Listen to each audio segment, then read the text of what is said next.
ជំរាបសួរដូចជាសួស្តីអ្នកក៏និយមតាមដានរឿង anime ទាំងអស់គ្នាជួបគ្នាម្ដងទៀតហើយមកកាន់ខ្ញុំបាទអកថ្ងៃនេះខ្ញុំបាទលើកយករឿង anime មួយដែលមានចំណងជើងថាក្មេងសម្រាមយកមកសង្ខេបជូនទស្សនាកុំឲ្យខាតពេលយូរយើងទៅមើលការសង្ខេបរបស់ខ្ញុំទាំងអស់គ្នាផ្ដើមសេរីរបស់យើងឃើញថាមានទីក្រុងមួយដែលគេចែកចេញជាពីរមួយខាងគឺសម្រាប់តែអ្នកមាននោះទេរីឯមួយខាងទៀតគឺជាអាណាគមថាបតេរបស់អ្នកក្ររស់នៅដែលគេហៅកន្លែងនោះថាជាស្វារីឯម្ខាងទៀតគឺជារណ្ដៅចាក់សារ៉ាមមួយយ៉ាងធំដែលគេបោះចោលសម្រាមទៅខាងក្រោមរណ្ដៅនោះជារៀងរាល់ថ្ងៃប៉ុន្តែមានក្មេងស្រីម្នាក់ដាច់ចិត្តគឺមិនចង់បោះបង់ចោលកតុកតានោះទេដោយសារតែម្ដាយរបស់នាងទើបតែទិញឲ្យពេលនោះម្ដាយរបស់នាងក៏បាននិយាយថាឆាប់បោះវាចោលទៅចាំម៉ាក់ទិញថ្មីឲ្យមួយទៀតប្រសិនបើយើងទុកវានឹងជួសជុលវានោះវានឹងក្លាយជាបល្ល័ង្កអាក្រក់ពេលនោះក្មេងស្រីម្នាក់នោះក៏បានដាច់ចិត្តឲ្យម្ដាយរបស់នាងក៏វត្តចោលសម្រាមទៅក្នុងរណ្ដៅមួយប៉ុន្តែមានឡានមួយនៅខាងក្រោមសម្រាប់ទុកសម្រាមដើម្បីយកទៅចាក់ចោលប៉ុន្តែមានក្មេងប្រុសម្នាក់បានឈរមើលឡានចាក់សម្រាមនោះរួចហើយក៏បានរត់ដេញតាមពីក្រោយរបស់ឡានចាក់សម្រាមនោះក្មេងប្រុសនោះក៏បានរត់ដេញតាមឡាននោះរហូតទៅដល់បន្ទប់មួយពេលនោះមានអ្នកយាមម្នាក់ក៏បានលើសំឡេងអ្វីម្យ៉ាងនៅក្នុងបន្ទប់នោះរួចហើយក៏បានចូលទៅឆែកមើលស្រាប់តែឃើញក្មេងប្រុសម្នាក់ដែលកំពុងតែកាយរសម្រាមបន្ទាប់មកអ្នកយាមម្នាក់នោះក៏បានព្យួរកំភ្លើងទៅកាន់ក្មេងប្រុសម្នាក់នោះរួចហើយក៏បាននិយាយថាឯងជាក្មេងចង្រៃ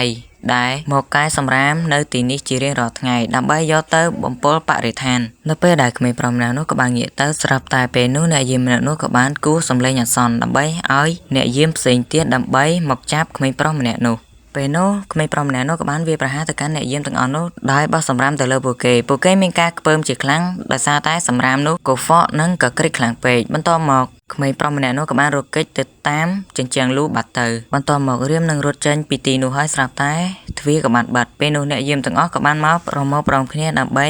បាញ់ទៅលើក្មេងប្រុសម្នាក់នោះប៉ុន្តែ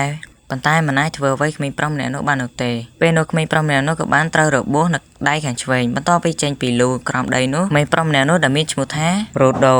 យើងក្លែងមកមើលខាងអ្នកមានវិញពេលនោះអ្នកមានក៏បានសើចចំអកទៅកាន់បរិសម្នាក់ពេលនោះអ្នកមានទាំងអស់នោះក៏បាននិយាយថាតើបរិសសម្រាមម្នាក់នោះគឺមកទីនេះដើម្បីអ្វីយើងក្លែងមកមើលអាណានិគមខាងអ្នកក្រវិញពេលនោះរ៉ូដូកំពុងតែជួសជុលសម្ភារៈសម្រាមដែលរ៉ូដូបានរើសមកពីឃ្លាំងសម្រាមនោះបន្ទាប់មកមានអ្នករស់នៅអាណាធិបតេយ្យនោះក៏បាននិយាយថារ៉ូដូនឹងត្រូវគេចាប់នៅថ្ងៃណាមួយពេលនោះរ៉ូដូមិនខ្វល់ពីពាក្យសម្ដីរបស់ពួកគេទេព្រោះគាត់រវល់ជួសជុលសម្ភារៈសម្រាមរបស់គាត់បន្ទាប់មកមានក្មេងស្រីម្នាក់ដែលនាងក៏មានឈ្មោះថាលីសាបានមកស្ដីបន្ទោសទៅកាន់រ៉ូដូថាតើរ៉ូដូហ៊ានបន្ថយជីវិតដើម្បីទៅយកសម្រាមដែលចាស់យកមកធ្វើអ្វីពេលនោះរ៉ូដូក៏បានតបទៅវិញថាពួកអ្នកមានទាំងអស់នោះគឺពិតជាខ្ជះខ្ជាយខ្លាំងណាស់ពួកគេបោះចោលសម្រាមដែលនឹកអាចប្រើការបានហើយរ៉ូដូក៏បានជួសជុលវាដើម្បីប្រើការនិងលក់ដើម្បីយកប្រាក់ខ្លះដើម្បីឲ្យឪពុកចិញ្ចឹមរបស់ខ្លួននៅពេលដែលពួកគេកំពុងតែនិយាយគ្នានោះស្រាប់តែមានក្មេងប្រុស3នាក់មកនិយាយប្រាប់លីសាថាតើលីសាមកលេងជាមួយនឹងរ៉ូដូធ្វើអ្វីដឹងអត់ថានៅពេលក្បែររ៉ូដូគឺពិតជាស្អុយខ្លាំងណាស់នៅពេលដែលរ៉ូដូកំពុងតែជួសជុលចង្គៀងមួយដែលឬបានពីសម្រាមពេលនោះស្រាប់តែមានក្មេងប្រុសម្នាក់ដើរមករួចហើយក៏បាននិយាយថារ៉ូដូបានរើសសម្រាមអត់ប្រយោជន៍មកជួសជុលរួចហើយក៏បានទាត់ចង្គៀងរបស់រ៉ូដូពេលនោះក្មេងប្រុសម្នាក់នោះក៏បាននិយាយថាដៃរបស់រ៉ូដូគឺកូហ្វក់និងក៏ក្រិចជាងសម្រាមទាំងអស់នោះទៀតបន្ទាប់មកមានក្មេងប្រុសមួយនាក់ទៀតក៏បាននិយាយថារ៉ូដូគឺជាក្មេងរបស់ឃាតករពាក្យសម្ដីរបស់ក្មេងប្រុសទាំងអស់នោះធ្វើឲ្យរ៉ូដូខឹងនិងសម្លក់ដោយកែវភ្នែកដល់សាហាវ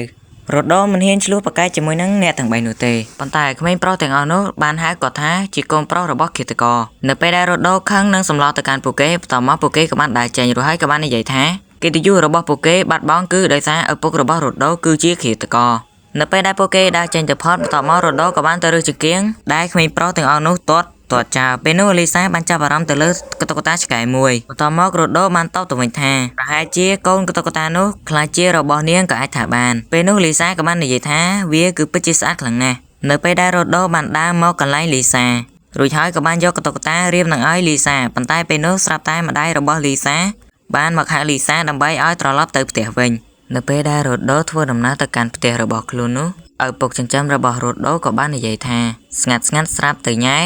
លីសារួចហើយក៏បាននិយាយថាតើរ៉ូដូញ៉ាយលីសាបានសម្រេចដែរឬទេពាក្យសម្ដីទាំងអស់នេះធ្វើឲ្យរ៉ូដូក្រហមមុខងាងតែម្ដងមិននឹកស្មានថាឪពុករបស់ខ្លួនបានទៅលួចមើលខ្លួននិយាយគ្នាជាមួយនឹងលីសាឪពុករបស់រ៉ូដូដែលមានឈ្មោះថារ៉េតូពេលនោះរ៉េតូបានប្រាប់ទៅកាន់រ៉ូដូថាឆាប់ទៅញ៉ាយលីសាឲ្យបានលឿនបំផុតប្រយ័ត្នគេឆក់យកលីសាទៅបាត់បន្ទាប់មករ៉េដូក៏បានអង្គុយបារម្ភថាខ្លាចតែថ្ងៃណាមួយគេចាប់រ៉ូដូបាននឹងយកទៅទម្លាក់ទៅកាន់ជ្រោះសម្រាមដូចជាឪពុករបស់រ៉ូដូដែរប្រសិនបើមានថ្ងៃនោះពិតមែនគឺគាត់ត្រូវនៅម្នាក់ឯងទៀតហើយនៅពេលដែលរ៉ូដូបានឃើញរ៉េតូបារម្ភពីខ្លួនបែបនេះរួចហើយរ៉េដូក៏បាននិយាយថាគ្មានផ្លូវដែលក្រុមទាហានកប៉ិកប៉ុកទាំងអស់នោះចាប់គាត់បាននោះទេ